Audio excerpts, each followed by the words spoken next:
Hello everyone and welcome to today's episode of Box in a Garage. It's hunting season here in Michigan. So while I got time in between hunts, I'm in my base layer and random hat. But I got a little job to do today. Real small, real simple. We're just gonna jump in here and we're gonna clean the idle air control valve, which is right there. Real simple to get to, but I've been having some idle issues, and that's a real simple thing that we can start with and see if it solves the problem. So I'm going to show you how to do it. Cleaning a idle air control valve on a 1987 Ford Bronco or F-150, either way. Let's get into it.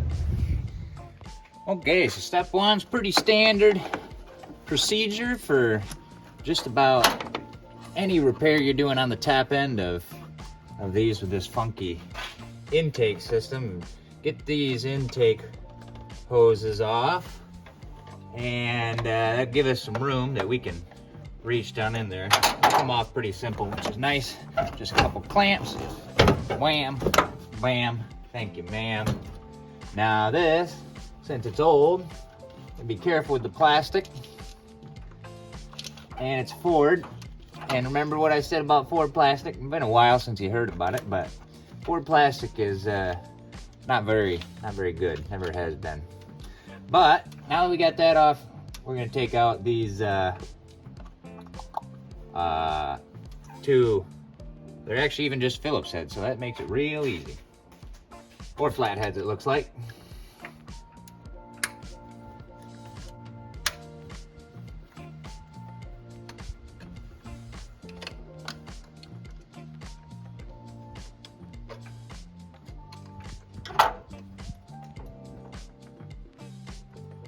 All right, be careful you don't drop screws and stuff, of course.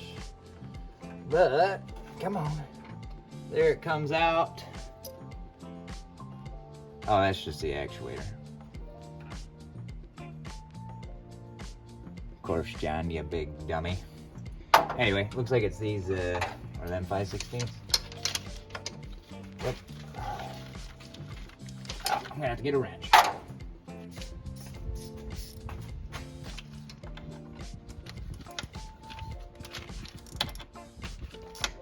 We're gonna be real careful taking this off. There's a gasket on there, and I'd rather not replace it since we're just cleaning, and I don't have one.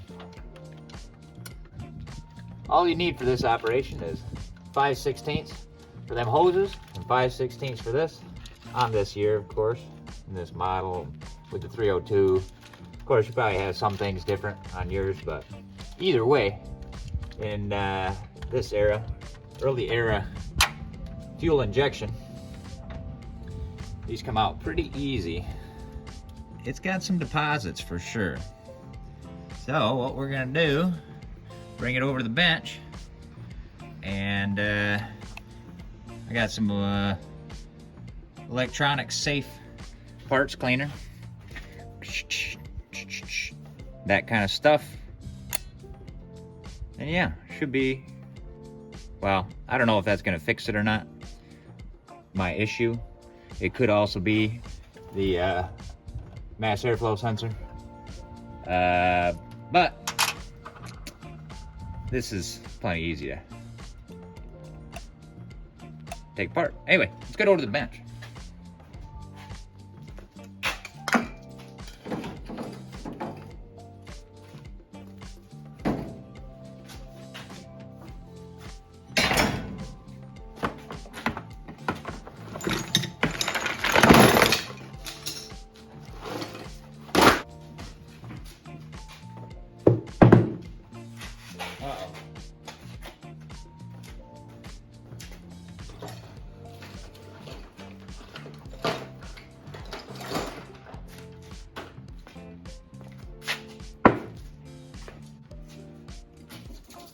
I ain't got any electronic safe cleaner, but this should be just fine. I mean, there's no electronics on this part, so we'll just kind of start with a little bit of Blues are right in there, all in all the orifices.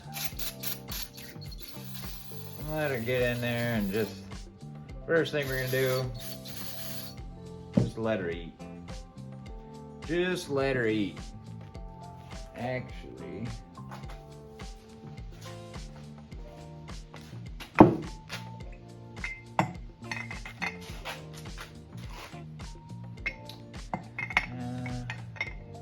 ain't great, but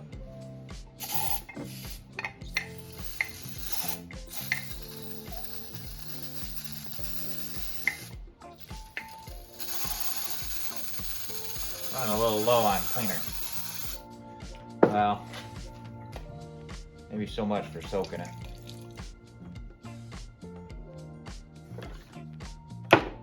Got my brushes.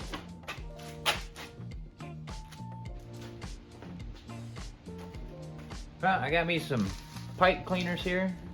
Them should kind of do the trick. So we'll try and get her all soaked up. And just kind of get in there absolutely everywhere that you can. And we just want to get all them carbon deposits out of there. I mean, as much as you can.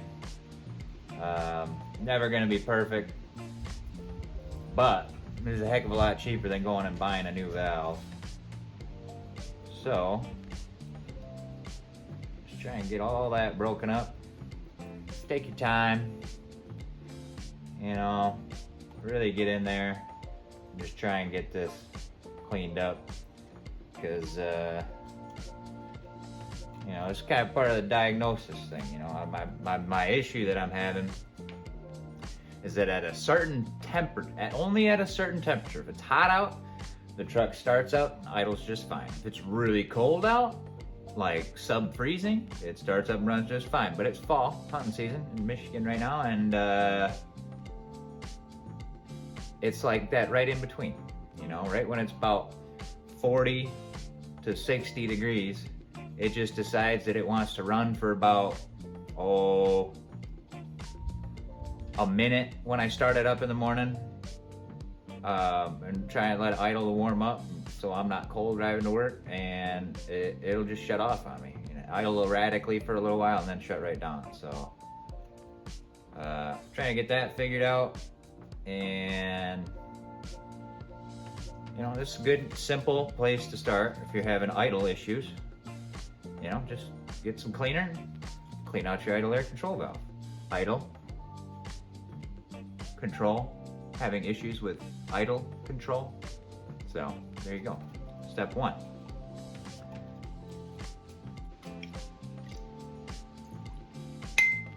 The most important part, it can be in between there, because what happens is one side of this is you know, open to the atmosphere, and the other side of it is on the other side of your intake flapper, you know, that go when you give it gas, right? So it stays closed rather than having a choke, right, that kind of moves that flapper.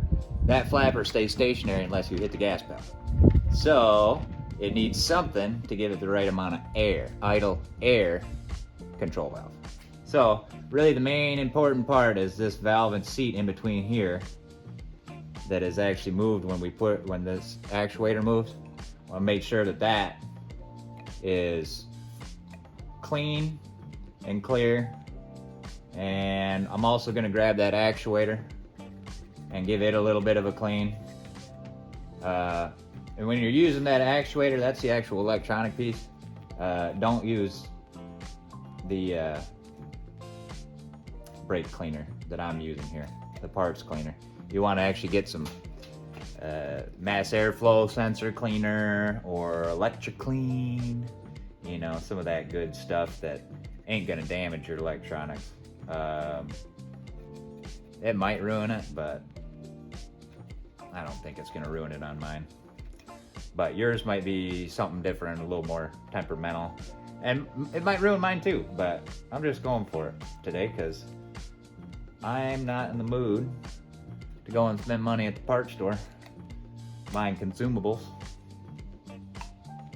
because it's hunting season. And that's where my focus is. All right, once you think you've gotten it pretty good, I mean, it's pretty good. We'll give her one final rinse.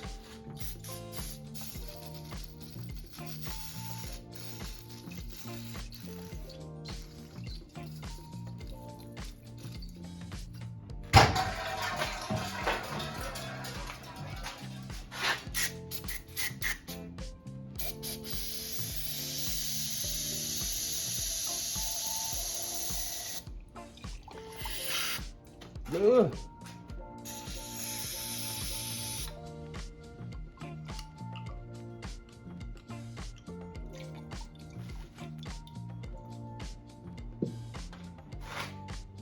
All right, so I think that's the valve pretty good. Oh yeah, you probably can't see in there very good, but maybe you can. I don't know. Probably not. Anyway, it's clean enough. Let's grab the actuator real quick. Actuator has an O-ring on there. We're gonna go ahead and take that right off so we don't get that all covered with gunk. And we're gonna avoid spraying in the terminals there and just focus on the actual part that actuates, because as you can see, that gets a bunch of carbon buildup and stuff in there. And so we'll clean that out and try and kind of move it around a little bit.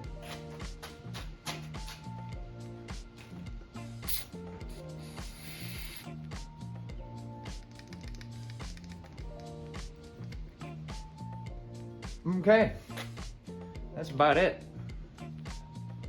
So I'm actually gonna slap this all together. Right like it is. Put that all together. Slap her back on the motor. We back in business. That's about it. You know, putting it back on is just the reverse of taking it apart. And it's as simple as that. Sometimes projects we got going ain't that difficult. Don't need to overthink it. Just clean it up, take it off, clean it up, put it back together. That's all we're doing today. But anyways, I'm Johnny Box. This has been Box in a Garage. Thanks for watching. You know I love a subscription, a like, and I appreciate every one of you that's watching. We will see you next time. This is Johnny Box, signing off.